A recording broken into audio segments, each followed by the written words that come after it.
부회장, 한동국제법률대학원 에릭 엔로 원장과 21세기 교회와 신학포럼 곽혜원 대표 등이 발제자로 나섰습니다. 발제자들은 생물학적 성과 남녀 양성평등을 부정하고 사회적 성을 강조하는 젠더 이데올로기는 양성평등의 현행 헌법을 위배할 뿐만 아니라 자녀를 출산할 수 있는 건강한 가정과 성윤리 도덕을 파괴한다며 위험성을 경고했습니다. There's an act that's been passed but not made law yet. It's been passed by the Senate, I should say by the House of Representatives in the United States. It's called the Equality Act. Now, who could be opposed to the Equality Act? Well, don't go by the title. Look at what it actually does. What that does is it federalizes all public accommodations, extending coverage to the entire menagerie of LGBTQ plus categories as to public accommodations. But it's very harmful and very dangerous and very damaging because the Equality Act contains no religious exemptions for conscience and religious liberty. Psalm 18 tells us that God trains our hands for war. Now, why would he do that? He's not talking about, bazookas and missiles. It's a little bit different than that. Well, I think the answer lies in Isaiah 59. The prophet says, "Justice is turned back, and righteousness stands far away, for truth has stumbled in the public squares." Truth is lacking. The Lord saw it, and it displeased him that there was no justice. He saw that there was no man, and wondered that there was no one to intercede. Do you see the picture? Truth is supposed to be public. It's supposed to be evident. It's supposed to be strong. It's supposed to be stable. But then God wonders, there's no one to intercede. There's no one to stabilize justice in the public square. And he's essentially saying, where are you? It's up to the Christians called to be that steadier of stumbled truth. And that's who we need to be. That's the problem. There was no one to intercede, to remedy injustice, either in effect or in a proposed solution. Both are aspects of injustice, and both are called for attention by us as Christians. See, God trains us to intercede as fellow workers for, as 3 John 8 says. We are to be fellow workers for the truth, because truth has stumbled. That stumbled truth must be steadied. That is our task. And it's no different when we're dealing with the anti-discrimination regime that's trying to stifle, stunt, and change the very way that we think about these things. Thus, we must oppose invidious discrimination and invidious discriminatory acts. But we must understand it how God defines it and seek to establish justice as God defines it. May God be true, though all men are liars.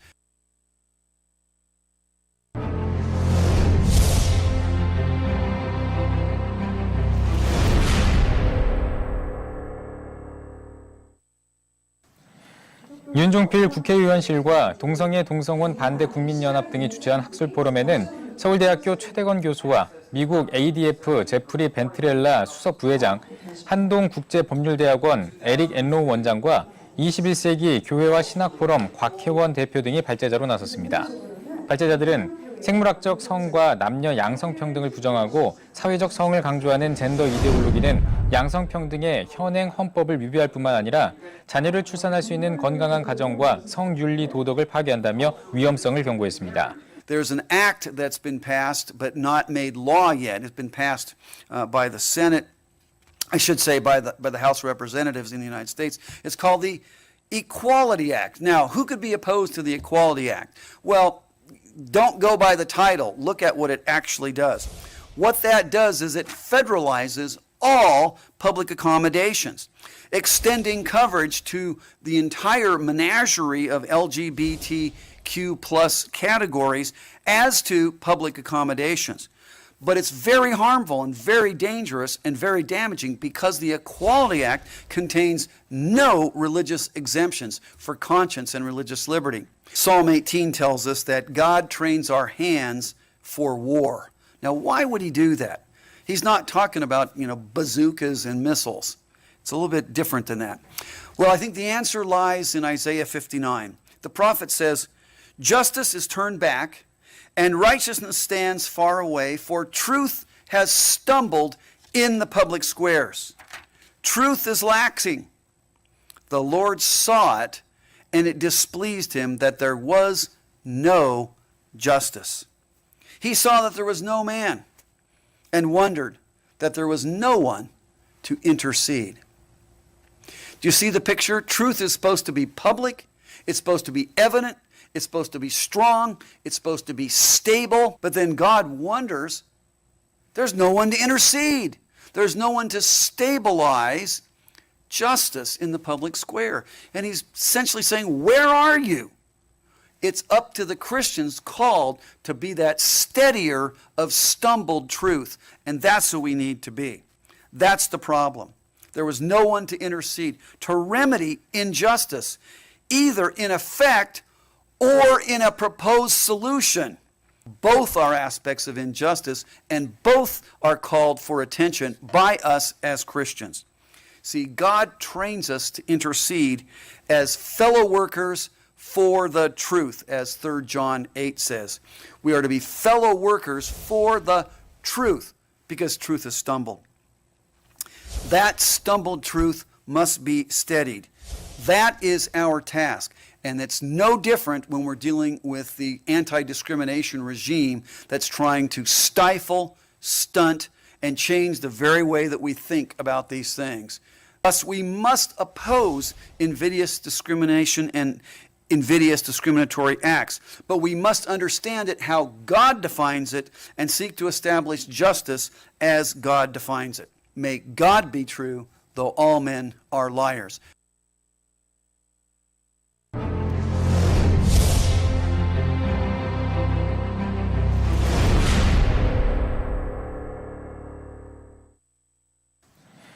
윤종필 국회의원실과 동성애 동성혼 반대 국민연합 등이 주최한 학술 포럼에는 서울대학교 최대건 교수와 미국 ADF 제프리 밴트렐라 수석 부회장, 한동국제법률대학원 에릭 엔로우 원장과 21세기 교회와 신학포럼 곽혜원 대표 등이 발제자로 나섰습니다. 발제자들은 생물학적 성과 남녀 양성평등을 부정하고 사회적 성을 강조하는 젠더 이데올로기는 양성평등의 현행 헌법을 위배할 뿐만 아니라 자녀를 출산할 수 있는 건강한 가정과 성윤리 도덕을 파괴한다며 위험성을 경고했습니다. There's an act that's been passed but not made law yet. It's been passed by the Senate, I should say by the House of Representatives in the United States. It's called the Equality Act. Now, who could be opposed to the Equality Act? Well, don't go by the title. Look at what it actually does. What that does is it federalizes all public accommodations, extending coverage to the entire menagerie of LGBTQ plus categories as to public accommodations. But it's very harmful and very dangerous and very damaging because the Equality Act contains no religious exemptions for conscience and religious liberty. Psalm 18 tells us that God trains our hands for war. Now, why would he do that? He's not talking about, bazookas and missiles. It's a little bit different than that. Well, I think the answer lies in Isaiah 59. The prophet says, "Justice is turned back, and righteousness stands far away, for truth has stumbled in the public squares. Truth is lacking. The Lord saw it, and it displeased him that there was no justice. He saw that there was no man, and wondered that there was no one to intercede." Do you see the picture? Truth is supposed to be public. It's supposed to be evident. It's supposed to be strong. It's supposed to be stable. But then God wonders, there's no one to intercede. There's no one to stabilize justice in the public square. And he's essentially saying, where are you? It's up to the Christians called to be that steadier of stumbled truth. And that's who we need to be. That's the problem. There was no one to intercede, to remedy injustice, either in effect or in a proposed solution. Both are aspects of injustice, and both are called for attention by us as Christians. See, God trains us to intercede as fellow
네, 안녕하세요.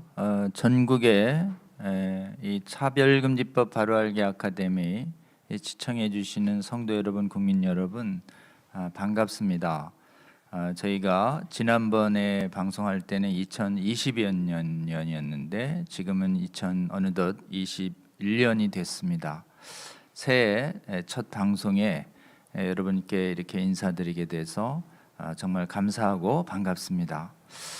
저희 차바 촬영 및 송출 스태프들이 또 코로나19의 방역 문제 때문에 업무를 수행할 수 없는 사정이 갑자기 발생했습니다. 그래서 연말 연시에 원래 금요일에 휴일이어서 두 번의 이 휴방이 예정돼 있었는데 한 번 더 돼서 지금까지 3주 동안 사실은 저희 아카데미 방송을 이렇게 방송 못하게 돼서 꽤 길게 느껴졌습니다. 여러분, 벌써 새해가 바뀌었습니다. 새해에도 지난해 우리 차바 강의를 계속 시청해 주시고 기도해 주시고 물심양면으로 후원해 주신 성도 여러분, 국민 여러분 정말 감사드리고요. 새해에도 또 동일한 동참과 협력과 후원을 요청드리겠습니다. 저희 오늘 이제 새해 첫 방송을 하기 전에 잠깐 그동안 지난 3주 동안 우리 차바 시청해 주시는 성도 여러분, 국민 여러분께서 후원해 주신 그 후원금의 내역과 송금 내역을 잠깐 여러분께 좀 광고 말씀드리겠습니다. 지금 여러분께서 지난주 12월에 두 번의 방송이 있었는데요. 해외에 영국의 크리스찬 칸슨 윌버포스 아카데미의 안드레아 윌리엄스가 영국의 평등법, 차별금지법에 대한 좋은 강의를 해주셨죠. 그리고 또 크리스찬 칸슨이 재정적인 좀 어려움이 있다고 해서 저희가 후원금을 보내주시면 송금하겠다고 말씀드렸습니다. 지난 12월 말 기준으로 많은 분들이 후원에 동참을 해주셨습니다. 무려 70여 분께서 보내주셨고 또 크고 작은 후원금 모아서 600여만 원이 사실은 상회했습니다. 이 금액 어제 영국으로 송금을 했습니다. 근데 새해에도 계속 조금 후원으로 영국 후원을 보내주신 분이 있어서 어쨌든 보내주시면 저희가 한 달 단위로 끊어서 계속 조금 송금해 드리도록 이렇게 하겠습니다. 그리고 또 하와이의 광야교회 한명덕 목사님 교회에도 후원해 주시는 분들이 있어서 26분의 이 후원금도 송금을 해드렸습니다. 여러분, 우리나라에서뿐만 아니라 전 세계 각지에서 이 차별금지법, 평등법과의 전쟁은 계속되고 있습니다. 전 세계에 우리의 동역자들이 있습니다. 그분들 위해서 함께 기도해 주시고 이 싸움 우리만의 싸움이 아니라는 것을 여러분 기억해 주시고 특히 우리 대한민국에서는 이미 법이 제정된 다른 나라의 사례를 잘 반면교사로 삼아서 대한민국에서는 이 법의 저지를 성공적으로 막아내는 저지를 해내는 그런 교회와 국가 될 수 있도록 여러분 계속 기도해 주시면서 동참해 주시면 좋겠습니다.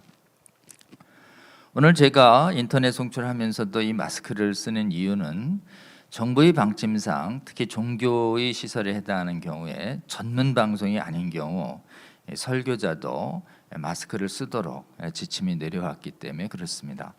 우리 차별금지법 바로알기 아카데미도 선교의 활동으로 지금 활동하고 있기 때문에 종교의 활동으로 이렇게 해석될 여지가 있어서 저희가 정부의 방역 조치에 적극 협력한다는 차원에서 진행하는 분들 또 여기 돕는 스태프분들 모두 철저하게 방역 조치를 한다는 차원에서 부득이 저희가 마스크를 좀 착용했다는 점 이해해 주시면 좋겠습니다.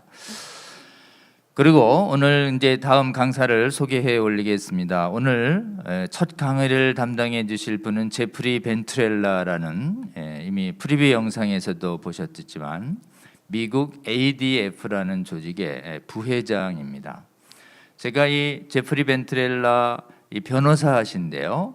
이분을 처음 뵌 것은 2016년 영국의 안드레아 윌리엄스가 운영하는 윌버포스 아카데미에 연수 갔을 때 그때 강사로 오셨습니다. 그때 처음 뵙고 저희가 그해 10월 달쯤 미국의 피터 존스 목사님의 그 크리스천 컨선이라고 하는 트루스 익스체인지라고 하는 동성애 반대 세미나에 참여하고 거기서 얼마 떨어져 있는 아리조나주에 있는 이 ADF도 방문을 했었습니다. 그때 2016년에 방문했을 때에도 저희 한국 방문단에게 ADF를 자세히 소개를 해 주시고 또 통역에 대한 의사를 표명해 주신 분이기도 합니다. ADF는 풀네임이 Alliance for Defending Freedom이라고 해서 자유수호를 위한 연맹 이런 의미를 가지고 있습니다. 미국의 애리조나주의 주도인 그 피닉스 시티에 본부가 있는데요. 수십 명의 변호사들과 그다음에 스태프들과 동역을 하고 있는 전국에서 차별금지법이나 기독교의 복음에 배치되는 악법에 맞서서 교회와 국가들을 돕는 사역을 열심히 하고 있습니다. 회장님은 알렌 시어즈라는 분이신데 이 밴트렐라 변호사는 여기에 교육 담당 부회장이 되셔서 전 세계에 이런 기독교 복음에 기한 반복음적인 악법, 특히 대표적으로 차별금지법을 막는 강연 활동에 앞장서 주고 계시고 또 젊은이들로 하여금 복음적인 교육을 시켜서 공적인 영역에 이렇게 들어가도록 하는 교육 과정에도 헌신해 주고 계신 분입니다. 한국에는 여러 차례 오셔서 한국에도 이런 ADF라는 조직이 만들어질 수 있도록 많이 돕고 권면하고 그러셨습니다. 그래서 여러모로 자극을 받고 또 영감을 얻은 한국의 변호사들이 작년에 지금 반복음적인 악법을 막기 위한 법률가들 모임인 복음법률가회가 작년 7월에 창립됐는데 사실은 이 복음법률가의 창립에 가장 큰 도전적 계기를 제공해 준 분이 또 ADF의 이 제프리 밴트렐라 변호사라고도 할 수 있습니다. 2019년에는 한국 교회에 와서 이미 프리뷰 영상에서 방송된 바 있는 국회에서 젠더 이데올로기에 대한 비판 학술 대회를 할 때 메인 강사로도 활용한 바 있습니다. 여러분 이 강의에 이제 원문이 있고 밑에 번역이 있습니다. 그 번역은 우리 전윤성 변호사가 정말 수고해 주셨습니다. 메인 발음이 영어로 가고 자막으로 되어 있기 때문에 실제로는 한국 강의보다 좀 강의에 더 집중하시기가 용이하지 않은 면이 있습니다.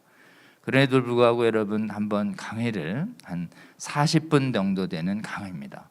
집중해서 끝까지 잘 들어주시면 이 차별금지법이 미국에서 실제로는 어떻게 성경의 핵심 가치인 공정한 하나님의 공의와 공정을 해치는지에 대한 심각성을 우리가 알게 될 수 있고 이것이 하나님께서 우리에게 주신 자유, 특히 신앙의 자유를 얼마나 파괴하는지도 우리가 잘 이해할 수 있으며 이것을 해소하기 위해서 크리스찬들이 특히 크리스찬 법률가들이 무엇을 해야 하는지에 대해서도 한국에게 주는 정확한 메시지를 우리 밴트렐라 변호사님이 부회장님이 잘 전달해 주고 계십니다.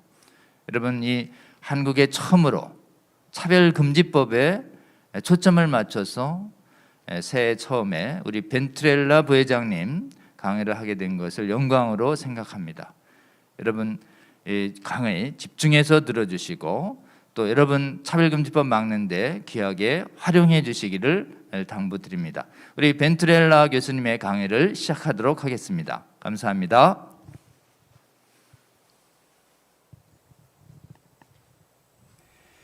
Greetings to everyone.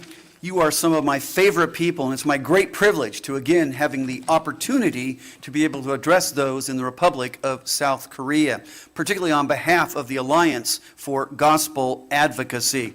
My task today is to address discrimination, disagreement, and dissent, and to particularly focus on when good intentions produce great wrongs. Modern society still reflects ugly conduct, and this is certainly true in the United States. A friend of mine, for example, his daughter is half Asian, and upon returning to school after a COVID quarantine, she's insulted and bullied for having spread the, quote, Wuhan pandemic. She's not Chinese. She's half Japanese. I have Korean friends that have had the same insults hurled at them during this COVID time. And then, of course, unique to the United States is the experience of black American men who are statistically subject to more frequent police stops, more frequent questioning, and sometimes abuse and even murder. It is a demonstrable fact that acts of invidious discrimination do exist in many levels of society.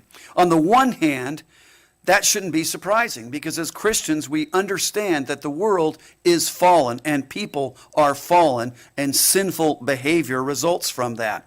But on the other hand, as Christians called to be salt and light, we can personally and we can publicly effect change to minimize, to reduce, and in some ways eliminate the effects of the fall in these areas of life. For example, we engage in medicine to reduce suffering and to save lives. We engage in economic development to produce, for example, an abundance of food, to raise people from poverty. And we engage in the public square, including politics and law, so that we can be ruled by governments of law, not dictatorships of men.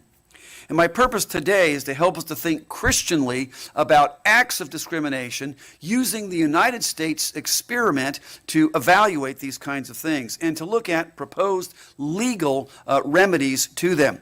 I'm going to give you three perspectives. First, I want us to understand the important theological foundations. Second, I want to show how those foundations should inform justice and thereby shape the law and the public square. And thirdly, I want to assess some efforts showing that in many cases in the United States, despite good intentions with so-called non-discrimination laws, they create great wrongs. So let's begin with the theological considerations. Let's first focus on God and His character. Deuteronomy 10:17. For the Lord, your God, is God of gods and Lord of lords, the great, the mighty, and the awesome God, who is not partial. 2 Chronicles 19:7. Now then, let the fear of the Lord be upon you. Be careful what you do, for there is no injustice with the Lord our God, or partiality. Job 34:19. God who shows no partiality to princes, nor regards the rich more than the poor. Why? For they are all the work of his hands. Peter says in Acts chapter 10, truly I understand that God shows no partiality. Romans 2:11. For God shows no partiality. Galatians 2:6. God shows no partiality. Luke 20:21. So they asked him, Jesus, teacher, we know that you speak and teach rightly and show no partiality, but truly teach the way of God. God shows no partiality in his character. Secondly, what about justice? Private justice. Job 13:8. Ask a rhetorical question. Will you show partiality? The answer, of course, implied is no. Job 13:10. He will surely rebuke you if in secret you show partiality. Job 32:21. I will not show partiality to any man. Malachi 2:8. So I will make you despised and abased before all people. Why? Inasmuch as you do not keep my ways, but show partiality. 1 Timothy 5:21. I charge you to keep these rules without prejudging. Do nothing from partiality. James 2:1. My brothers, show no partiality. James 2:9. But if you show partiality, you are committing sin. And then we see this same theme extends not only to our private lives, but to the law and to the court system, publicly, law and policy. Exodus 23:3. Nor shall you be partial to the poor man in his lawsuit. Leviticus 19:15. You shall do no injustice in court. You shall not be partial to the poor or defer to the great, but in righteousness you shall judge your neighbor. Deuteronomy 1:17. You shall not be partial in judgment. You shall hear the small and the great alike. Deuteronomy 16:19. You shall not pervert justice. How? You shall not show partiality. Psalm 82:2. How long will you judge unjustly? How? And show partiality. Proverbs 18:5. It is not good to be partial to the wicked or to deprive the righteousness of justice. Proverbs 24:23. Partiality in judging is not good. Proverbs 28:31. To show partiality is not good. And then Paul puts this whole point with respect to employment relationships. He says, masters or employers, do the same. Stop threatening those who work for you. There shall be no partiality because of who God is. Colossians 3:25, there shall be no partiality. I think it's clear then, because God is impartial, because God calls us to be impartial in all of our conduct, whether private or in the public sphere, and because to do otherwise perverts justice and fails to follow God's ways, we must therefore assess all legal anti-discrimination efforts through that particular lens. Sometimes they pass muster, other times they do not. Otherwise, in the hope or the pretext of doing some good, we can actually be doing harm, as the scripture says, perverting justice by codifying partiality. Good intentions done with the wrong means produce wrong ends. For example, if you do music, you know that if you play the right note at the wrong time, it does not produce beautiful music. And so our business must be about public justice, but public justice that is rightly configured, rightly ordered as to the proper means and ends. How does that work, and why should we do it? Writing in 1981, one commentator put it this way, again using starkly biblical and inescapably political and legal terminology. He said, Jesus Christ is Lord. That is the first and final assertion Christians make about all reality, including politics. Believers now assert by faith what will one day be manifest in the sight of all. Every earthly sovereignty, and by that he means states, nations, etc., is subordinate to the sovereignty of Jesus Christ. End quote. Politics and law per se cannot be dirty because Jesus himself holds a political and legal office. He is the Lord.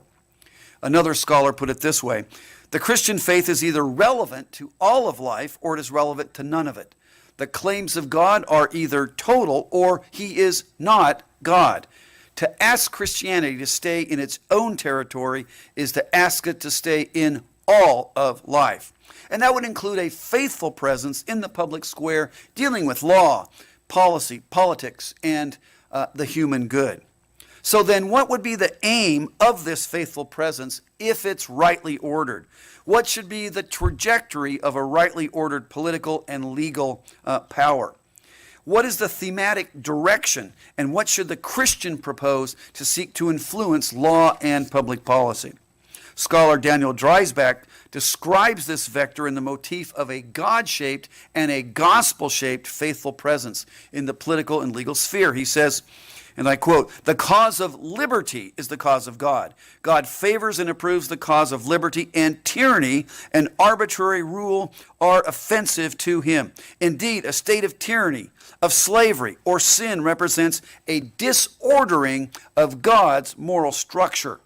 Liberty, in short, is the most cherished possession of a free and civilized society. Well, then, how then should we act politically given this creational normative context? Scholar Douglas Farrell crystallizes this by noting, first of all, the impossibility of political or legal neutrality, that we actually have political and legal marching orders. He says, first, we must offer a potent and relentless critique of our society's habitual evasion of truth. What we need to point out to our fellow citizens is that man is not and cannot be philosophically or theologically neutral. Neither then can be our politics, and by implication, our laws. There is no presuppositionalist political sphere, no sphere in which nothing is directly implied about the nature of God or of man. There is no city or polis that has no determinate loves, that makes no commitments, that renders no firm judgment of good or evil, that knows God or not. This is an inescapable political implication of the Christian faith. The state does not address the church or the Christian citizen with an independent authority capable of overruling the law of God, whether we call that the natural law or as the law of Christ. The state performs a limited service both to God and to civil society and can lay claim only to a limited and derivative jurisdiction. And then he concludes, and this gets to the heart of what we want to consider. Are we really to suppose that the state functions best when it concerns itself as little as possible with what is actually right and wrong, actually good or evil, actually conducive to happiness or unhappiness? And by that he means human flourishing. Put differently, Christians cannot commend publicly that which God condemns scripturally if good and evil are to retain their functional and true meanings. To do otherwise perverts justice, even if well intended, because it can import wrongful partiality. Now, John Murray, the theologian, takes all these points and applies them to the very church, that is, that which stewards the gospel. He taught that it was, in fact, the church's role to speak into such circumstances, including using political and legal categories, because those categories express how moral convictions, Christian convictions, can be set forth, proposed, and applied in this public sphere. He says, when laws are proposed or enacted that are contrary to the Word of God, it is the duty of the church to proclaim and in official pronouncement to oppose and condemn them. It is this misconception of what is involved in the proclamation of the whole counsel of God to suppose or to plead that the church has no concern with the political sphere. The church is concerned with every sphere and is obligated to proclaim and to inculcate the revealed will of God as it bears upon every department of life. And so this context that I've just given you gives us a litmus test and a lens for correctly analyzing anti-discrimination and efforts to remediate anti-discrimination, how the law can both help and how it can hurt, particularly as it impacts religious freedom.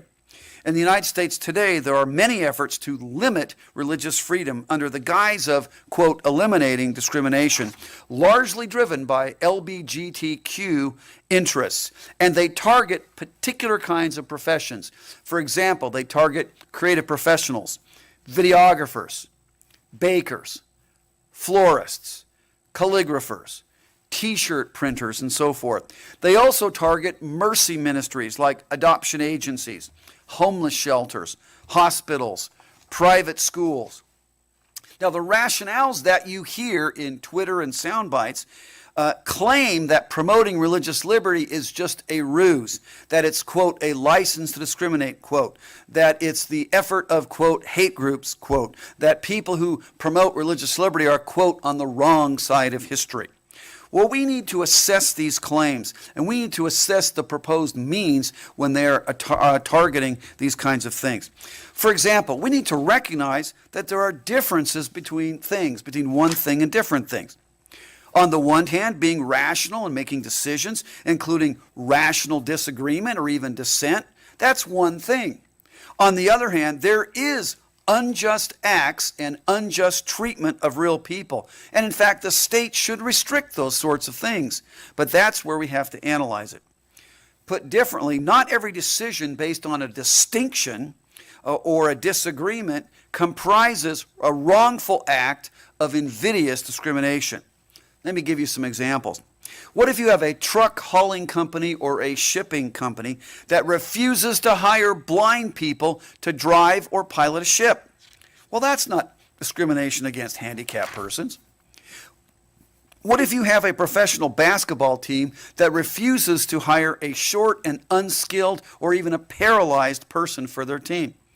That's not wrongful discrimination against a short, handicapped person. What if a TV production studio refuses to hire a black woman to portray President Bill Clinton in a biographical film? Well, that's not wrongful discrimination against women or against black persons. What if parents give money to support their own children and refuse to give money to strangers who identify as LGBTQ? Well, that's not wrongful discrimination against people who identify as LGBTQ. What if you refuse to hire a white person to teach Korean, and that person doesn't teach Korean, and you can make up whatever category it is. The point here is the person, whether white, black, yellow, red, whatever color you like, it's not wrongful discrimination because the person doesn't know Korean, so they certainly can't teach it. Well, what we're seeing in the United States is under the guise of what's called affirmative action, many universities, very top-level universities, have schemes that systematically exclude particularly Asians. There's an ongoing lawsuit now against Harvard, which has discriminated against Asian admissions, and the Justice Department of the United States is now investigating Yale University for the same kind of scheme to systematically exclude and target Asians. We see in California, Senate Bill 826, which requires publicly held, publicly traded corporations to have at least one woman on the governing board of directors. There's no rationale for that. It's just kind of a quota-like system. Well, how do we evaluate these kinds of things? And there are many more. Well, we need to understand that good intentions can, in fact, pervert justice, to use the biblical terminology, by showing wrongful partiality contrary to God's law. How? How can we discern these things? What are the clues? What are the indicia? Well, on the one hand, some of these schemes always look to the past to propose some sort of remediation or reparation, instead of having the law clear away obstacles for disadvantages people, focusing on the future for opportunity. A lot of these schemes will focus on outcomes rather than opportunities. And I believe when they do that, that's going to be a form of wrongful partiality. So we see quota schemes, we see partiality in evaluations of applicants for various things, whether that be education or for preferable loans. And so we see the law picking winners and losers when it shouldn't do that. It should instead create a structure that is fairness and opportunity for all on equal terms. Another way these schemes do this is by employing what I call unbiblical taxonomy, which is typically informed by identity politics, critical theory, critical race theory, cultural Marxism, which conflicts at many levels with a true Christian worldview. For example, treating people only as a member of a group, as a tribe or a clan, not as individuals looking at what they bring to the table or the application. Or they go farther and say, we are going to assert an identity solely based on socially constructed matters, not rooted in reality. This is the concept called intersectionality. We won't go into that, but just be aware of it. But the Christian worldview pushes back on this in at least four ways. First, the Christian worldview affirms and assumes a universal human nature that does not vary as to time, geography, ethnicity, coloration. It's not a fluid construct. We each have a universal human nature. Number two, the Christian worldview assumes and affirms a sexed anthropology consisting of male and female, and that anthropology is immutable, as opposed to what we hear with gender ideology. Third, the Christian worldview valorizes the individual as an individual, not as a tribe, not as a clan, nor as a part of some supposedly oppressed group. And fourthly, the Christian worldview looks at behavior as being morally culpable, not a status. And so we need to evaluate particularized behaviors, not simply the status or an inclusion in a group or not. So what do we see then? We see a targeting of supposed harms. Now, some of these harms are real, but a lot of them are not, of modern anti-discrimination efforts. For example, economic harms. not just creating opportunities, as I alluded to, but actual remediation and reparations for the past, rather than freedom for the future. This could be involved in preferential hiring, in handouts of government welfare and things, preferential loans, preferential favors. All these kinds of things engage in some form of partiality, and so they're suspect. We also see now a new kind of claim in the last decade or so called dignitary harms. The idea here is that there are certain harms when people make a distinction that you can't make that distinction because that makes people feel bad. And so we're seeing laws now mandating public respect and recognition. It's a new sort of creed or orthodoxy. What's important to recognize is that dignitary harm cannot be objectively assessed or evaluated. It's purely subjective. This is the notion of the cancel culture, trigger warnings, and so forth. We also see from the literature that people advancing these things are not just looking at particular perceived harms, but want to actually change the entire social structure. They claim that there is systemic discrimination in all the structures of the United States. And so what they tell us is, and I'm quoting here, one goal is cultural transformation. Another person says it is part of a project of social reconstruction. Its aim is to reshape beliefs and values. Well, that is a problem, I think, when the state is engaging in it. We call it what? Propaganda. And the translator will have the citations to those. So, now how do they do that? How do they then take these ideas, this idea to rearrange culture, to restructure our beliefs and values? Well, they attach it to employment matters in the United States. That's something called Title VII. They attach it to housing matters and that sort of thing. What happens is you have an overly broad solution here. There's legitimate issues in employment and legitimate issues in housing, but when you go overly broad, that is wrongful partiality. But the key area of action today is what's called a public accommodation, businesses open to the public. In the United States, this stems from that horrific national sin called chattel slavery. As you may know, the United States actually had slavery for many years, and they fought a bloody civil war to end it. So in 1875, after the war was concluded, the notion of public accommodations were opened legally so that people, black and white, could have equal access to them. So, inns and hotels, trains, boats, and theaters. And that continued, though there was a backwash in the southern part of the United States, which was evil, that tried to prevent that and created these schemes of separate but equal and so forth. But in 1964, with the passage of the Civil Rights Act, the notion of public accommodations continued and expanded to areas of hotels, restaurants, theaters, fuel stations, gas stations, and stadiums, anything open to the public in those categories. But today, what's happened is the left has captured this idea, and now that anything that involves any public transaction may be subject to this public accommodation idea. And it's usually tethered to various protected classes. Now, these classes deal with partiality. Sometimes that's fine and good, depending on how it's used and which category. The question is it rooted in reality and metaphysics and not just some favored group? So, in 1875, going back, the idea was to present an openness for future opportunity on equal footing. And so the categories were race or color to involve in this. That's perfectly legitimate and was necessary. 1964, they expanded that a bit, race, color, national origin, and religion, to say, look, we can't really discriminate on those bases in public accommodation. The fact that someone wears a yarmulke and goes to Starbucks and asks for coffee, you can't turn them away because they're wearing a yarmulke, those kinds of things. So that made a lot of sense.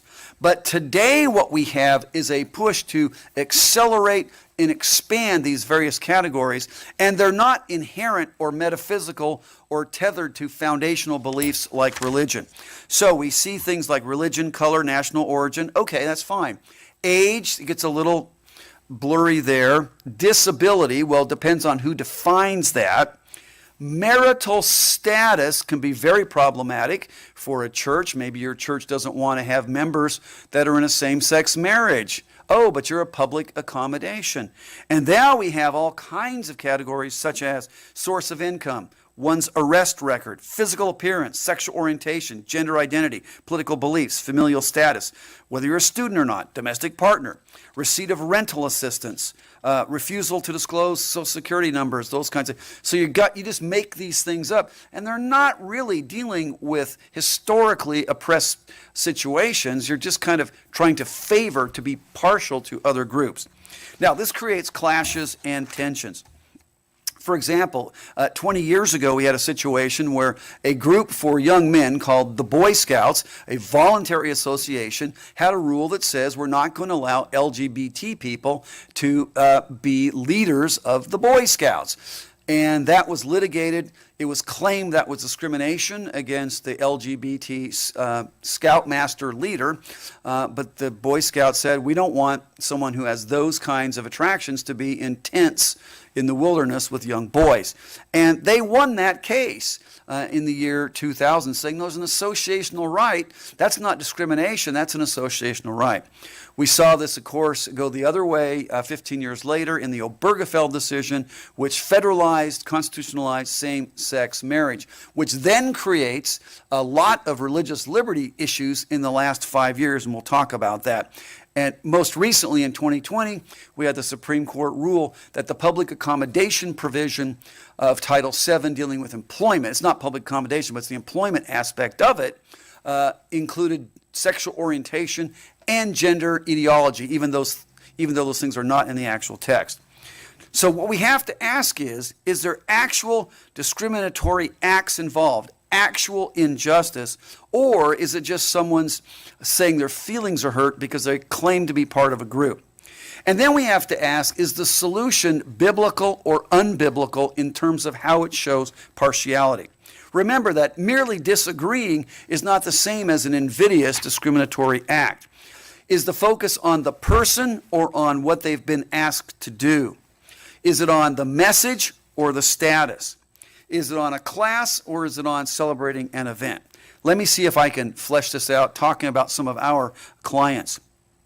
So, Jack Phillips is a cake artist. He serves everybody that comes into his shop, but he doesn't agree with all messages. And he has been the target of no less than 3 lawsuits, winning 2 of them already, and he's still in the 3rd, where an LGBT couple wanted him to create a special artistic cake for their same-sex ceremony. He refused. He said, I'll sell you anything in my shop, but I can't embrace that message because I'm a Christian, so on and so forth. Or Baronelle Stutzman, who's a floral artist. She served this particular person many times over many, many years, including providing valentines and these kinds of things, but not with respect to a same-sex marriage. And she has been sued and sued and sued, and we're fighting that. It's a religious liberty, sort of that claim. Or Blaine Adamson. Blaine Adamson is a client that produces custom-made T-shirts. He was asked to create a message that affirmed LGBT pride for a pride parade. He said, I can't do that. That's the message I will not do. I will refer you out. You'll get a great T-shirt at the same price or a lower price. And they did, but they still sued him. Now, thankfully, he won at the highest court in the state of Kentucky.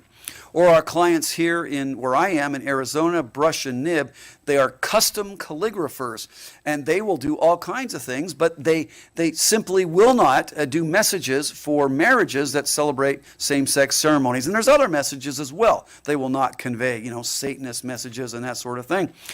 They actually won a great decision at the Arizona Supreme Court that we were able to litigate. We have our friends in Minnesota, Telescope Media, and they are custom creative filmmakers. They do weddings, they do custom other kinds of things. They're videographers. And they actually won a great decision at the 8th Circuit after going out on the offensive and saying, look, we need to see what this looks like. We are going to use our artistic, but we're not going to convey messages with which we disagree. We see up in Alaska, Sherry Laurie, our client, is the executive director of a battered woman's abuse shelter. One night, a drunken man came to this center. He's has gender dysphoria. He claims to be a woman. He's certainly not. He was drunk, he was beat up, and he wanted to spend the night with these women who had been physically and sexually abused. Sherry gave him a ride through a taxi service, got him some medical help and those sorts of things. He still sued her, but I'm pleased to say that our team did well and vindicated him. Or consider Dr. Schwartz, who's an Orthodox Jew. He's a psychiatrist. He practices talk therapy. He had adult men come to him, not boys, adult men come to him that struggle with same-sex attraction. He talks to them about this and tries to, consistent with his Jewish faith and his psychiatry, to lessen that through talk therapy, through counseling. He was threatened with criminal sanctions for doing nothing more than talking with his clients. We're grateful that when we pushed on that and pushed back, his religious liberty was in fact preserved, and they changed the rule. So we also have a young student at a university who, on a private Twitter feed, said he is opposed to all forms of racial discrimination, but he believes that the blacklivesmatter.com group is really contrary to Christianity if you look at their website. He was expelled from being the president of his university's senate, but thanks be to God, we got that turned around at the school senate, and we're continuing there. So, what do we then see today? Well, depending upon who holds the White House and all that sort of thing, there's an act that's been passed but not made law yet. It's been passed by the Senate, I should say by the House of Representatives in the United States. It's called the Equality Act. Now, who could be opposed to the Equality Act? Well, don't go by the title. Look at what it actually does. What that does is it federalizes all public accommodations, extending coverage to the entire menagerie of LGBTQ plus categories as to public accommodations. But it's very harmful and very dangerous and very damaging because the Equality Act contains no religious exemptions for conscience and religious liberty. Moreover, the Equality Act would suppress and negate what's called the Religious Freedom Restoration Act, which was passed many decades ago, almost unanimously, which provides for preservation. So this act would gut religious liberty so that you only believe in your head, but you can't live your faith. There's another act that's out there, and it's unfortunately gotten some traction with a lot of Christians. It's called Fairness for All. Well, who would be opposed to Fairness for All? But it's interesting, that act is rejected by LGBTQ as not going far enough, but it's also not very good. It doesn't provide fairness for all. It's problematic. So if you hear something like this, Fairness for All, or what's called the Utah Compromise, you need to be very careful with that, and I would suggest you reject it because it fails to cover many Christians. Doesn't cover all Christians. And it fails to cover other individuals for their rights of conscience, individuals that the Bible says are our neighbors. They're also made in the very image and likeness of God. They also have natural rights, and they ought not to be censored or coerced, and that's what this law would permit.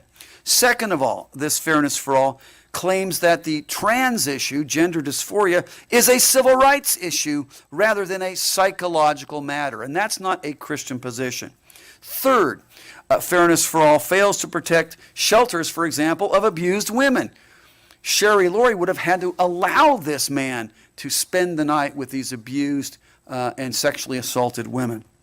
Fourth, it would probably impose the use of preferred personal pronouns, which is not a good thing because pronouns refer to reality. You can't speak that which is inaccurate or a lie. So that's not right. Fifth, it enshrines attractions and behaviors by rejecting Christian ethics, saying that a same-sex attraction, for example, is okay to have and legally protect. Well, that's not really the Christian worldview. So where does this leave us? How do we go forward? Let me give you a few suggestions in closing. First, love the Lord your God with all your being, heart, soul, strength, and mind. Cultivate that mind that can discern these things. Second of all, understand that this true and living God is not partial, and He calls us to impartiality in both attitude and in action.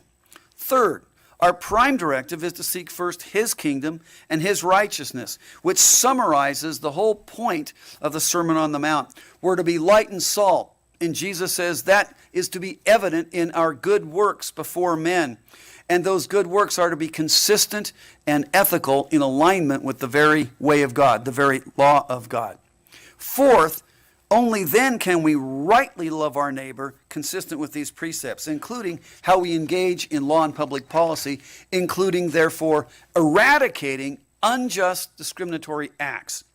Thus, we must oppose invidious discrimination and invidious discriminatory acts, but we must understand it how God defines it and seek to establish justice as God defines it.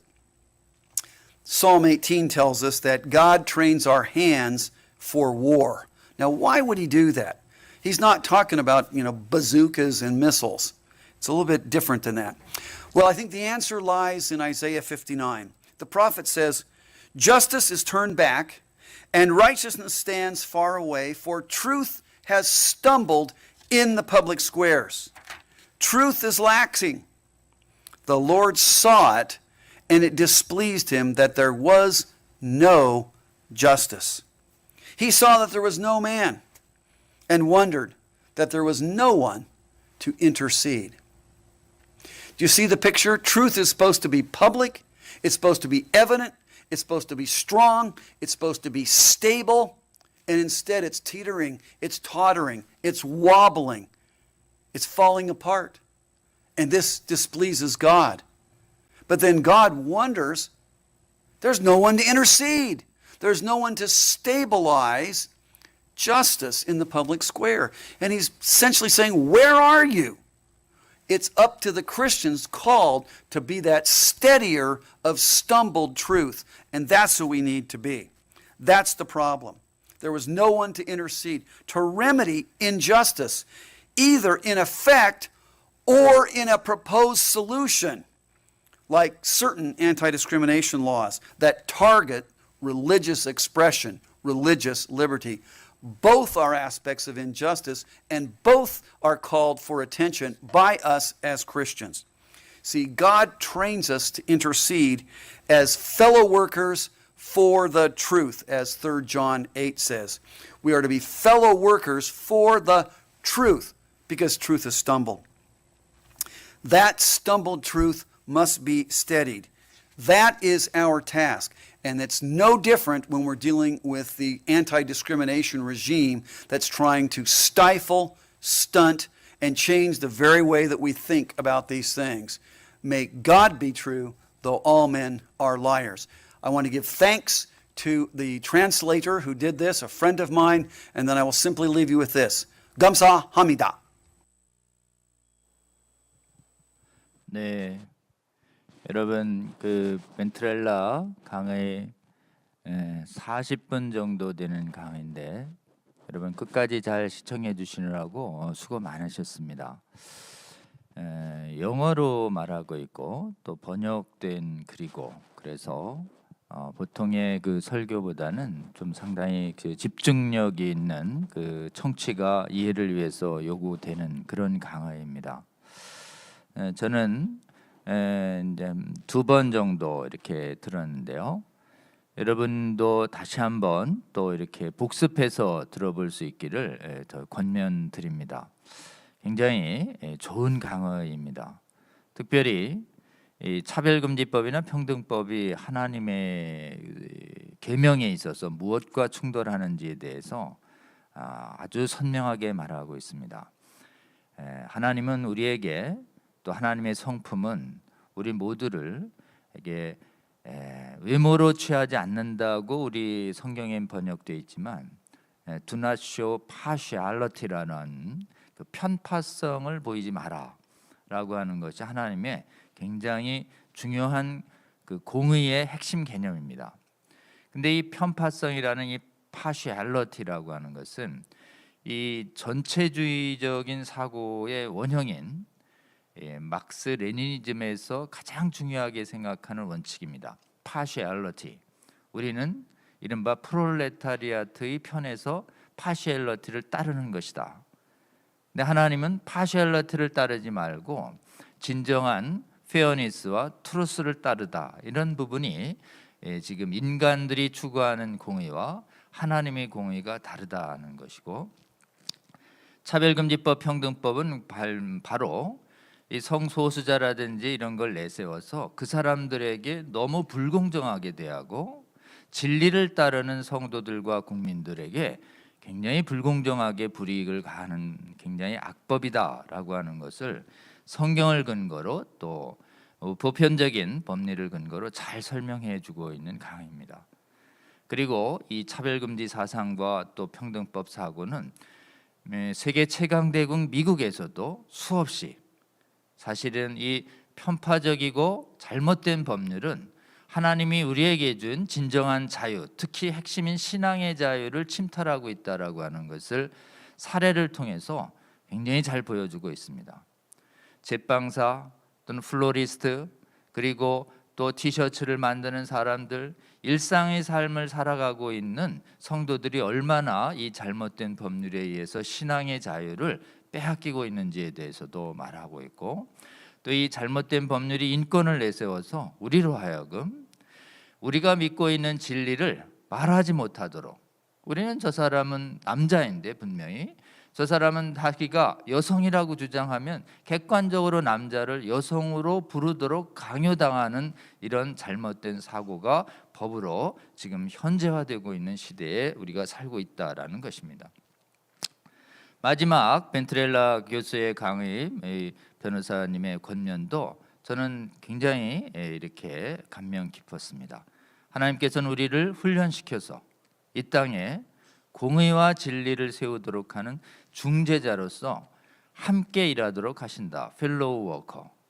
그래서 지금 우리가 진리와 공의를 위해서 싸우는 것은 바로 성도들의 동역이기도 하지만 하나님의 동역자가 되는 귀한 사명이다라는 것을 권면해 주고 있습니다. 여러분, 지금 잘못된 우리의 신앙의 자유, 양심의 자유를 빼앗는 이 차별금지법, 평등법이 주요 선진국을 괴롭히고 있는 이 시대에 이 반성경적이고 반복음적인 불의한 악법과 싸우는 일은 우리나라만의 일이 아니다라는 것이 영국의 안드레아 변호사의 강의와 미국의 한 목사님의 강의와 그리고 미국의 밴트렐라 변호사의 강의를 통해서 우리는 수없이 확인하고 있습니다. 지금 전쟁 중입니다. 미국도 지금 제안된 우리나라의 정의당안과 같은 포괄적인 차별금지법, 평등법안이 제안되고 있고, 그 법안을 막아내기 위해서 미국의 복음주의적인 기독교인들이 굉장히 지금 지속적인 싸움을 하고 있다라고 하는 것을 우리도 지금 보고 있습니다. 여러분, 지난 3주간의 휴방 동안 한국 안에서 차별금지법 막는 운동에서 가장 큰 이슈는 이상민 의원이 발의가 준비 중이라고 하는 이른바 평등법안입니다. 이상민 의원이 여당의 중진 최다선 의원입니다. 민주당 의원들만 규합을 해서 정의당안이 아닌 민주당안으로 내겠다, 이런 시도로 국가인권위원회랑 긴밀한 협력을 하면서 지금 차별금지법안의 문구를 만들어냈습니다. 문안이 성안이 됐고요, 언론에 공개됐습니다. 그리고 지금 지지자들을 모으고 있습니다. 그래서 지금 간신히 10명 넘겨서 정의당안이 발의됐는데 집권 여당의 국회의원들 수십 명을 규합을 해서 발의하겠다는 목표를 세우고 지금 열심히 발의자를 찾고 있습니다. 그러면서 자신이 만든 포괄적 차별금지법안의 이름을 평등 및 차별금지에 관한 법률안 이렇게 해가지고 이른바 평등법으로 불려달라, 이렇게 말하고 있습니다. 그 평등법안을 저희들이 분석을 한 결과 정의당안과 거의 똑같았습니다. 종교단체 예외 조항을 두어서 마치 종교의 자유를 보장하는 것처럼 돼 있지만 그 조항 자체가 굉장히 모호하고 애매해서 실제로는 종교 자유도 보호하지 않습니다.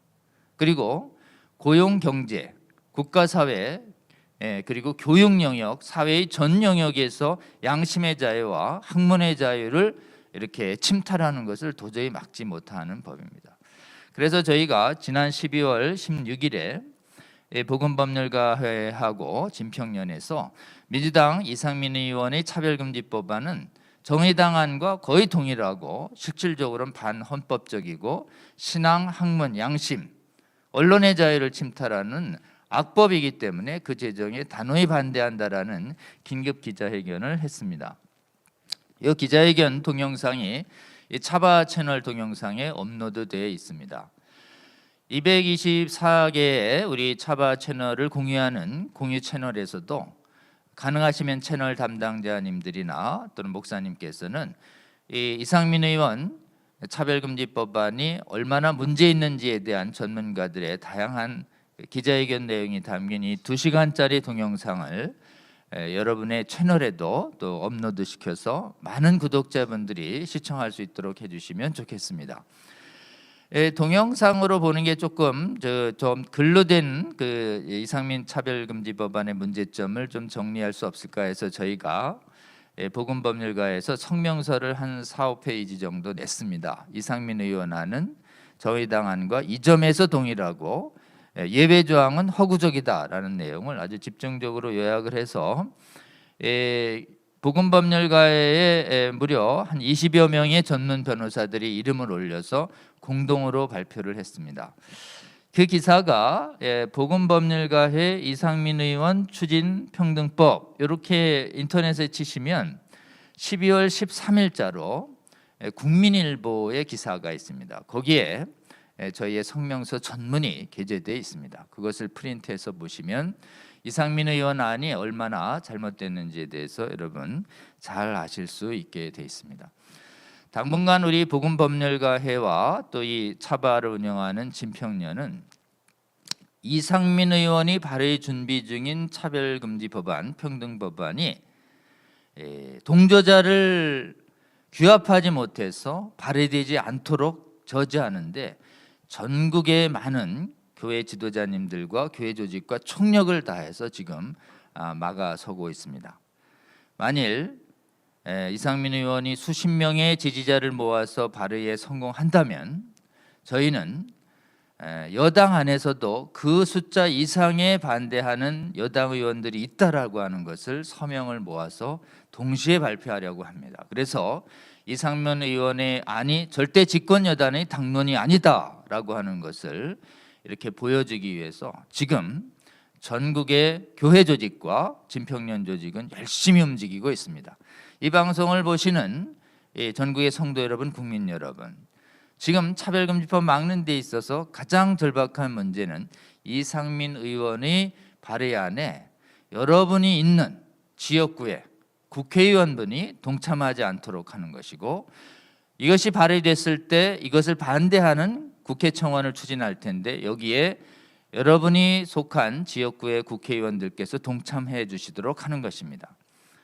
여러분이 속한 지역의 국회의원분들을 움직이는 가장 효과적인 방법은 여러분에 계신 지역에 있는 목사님들이 함께 모여서 국회의원을 찾아가서 성경대로 동성애와 성별전환을 반대하는 것을 말하고 가르치는 교회의 성도들과 국민들을 범법자로 모는 이 악법을 반대하지 않을 수밖에 없다라고 하는 이 절박한 심정을 얘기해 주시면서, 잘 모르는 국회의원들이 많습니다. 국회의원분들에게 협조를 구하시면 대부분의 국회의원분들은 여러분들의 호소를 들어줄 가능성이 많습니다. 그래서 핵심은 여러분 이 방송을 바라보고 계시는 전국의 성도 여러분, 또 국민 여러분, 여러분 지역구에 있는 국회의원들을 지켜주셔서 잘못된 차별금지법 발의에 동참하지 않을 수 있도록 해주시고, 발의되면 반대하는 운동에 동참할 수 있도록 해주시도록 여러분 기도해 주시고 함께 나서서 동역자로 설득해 주시기를 부탁을 드립니다. 이상민 의원의 평등법 발의 반대 운동 상황에 대해서는 매주 우리 차별금지법 강의를 차바 강의를 전후해서 여러분께 진척 상황을 설명드리고 도움이 필요한 사항에 대한 도움을 요청드리도록 이렇게 하겠습니다. 여러분, 다음 주 강의를 예고해 드리겠습니다. 다음 주 강의는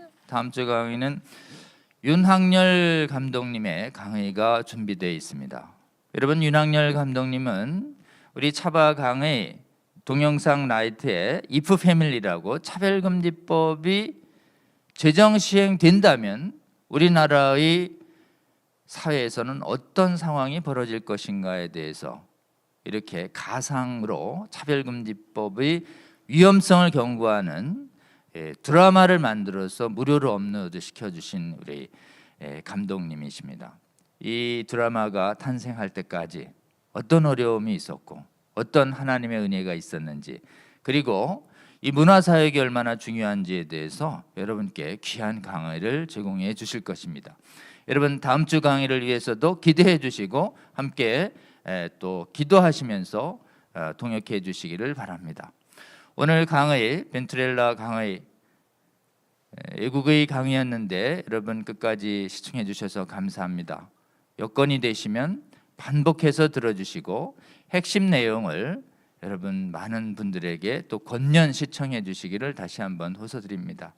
여러분 감사드리고요. 다음 주에 뵙도록 하겠습니다. 함께 잠깐 기도하고 마치겠습니다. 하나님, 2021년 첫 주 차별금지법 바로알기 아카데미 시작할 수 있도록 해주셔서 감사합니다. 특별히 최강대국 미국에서 벌어지고 있는 차별금지법, 평등법 전환, 하나님 이 진리의 전쟁, 세계관 전쟁의 엄중함을 보게 하여 주시고 이것을 막기 위해서 우리가 하나님의 말씀에 기해서 어떻게 반응해야 할지 귀한 강의 듣게 하여 주셔서 감사합니다. 이 밴트렐라의 강의 한국교회의 성도들 우리 마음속에 새기게 하여 주시고 한국의 교회들과 국민들을 깨어내는 데 귀하게 활용할 수 있도록 주께서 함께하여 주시옵소서. 또 한 번 하나님, 2021년에도 대한민국에서 이 부당한 하나님의 반복음적인 평등법과 차별금지법 제정 움직임이 계속되고 있습니다. 이것을 막아내기 위한 전국 교회의 지도자들과 국민들의 하나님 정말 거룩하고 정의로운 운동에 함께하여 주시고 이 차바가 주님의 거룩한 뜻을 이 땅에 이뤄내는 데 귀하게 사용할 수 있도록 함께하여 주시옵소서. 특별히 이 강의를 시청해 주시는 전국의 성도들과 국민 여러분께 함께하여 주셔서 저희가 지켜내고 있는 이 진리와 공의가 이 대한민국을 거룩하게 하고 올바로 이끄는데 하나님 귀한 사명임을 깨닫게 하여 주셔서 주님과 함께 이 땅을 공의롭고 정의로운 세상이 되도록 하는데 동역자가 될 수 있도록 시청해 주시는 모든 성도들과 국민 여러분과 주께서 시종을 함께 동행하여 주시옵소서. 감사드리며 우리 예수 그리스도의 이름으로 기도합니다. 아멘. 여러분 감사합니다. 다음 주에 뵙도록 하겠습니다. 고맙습니다.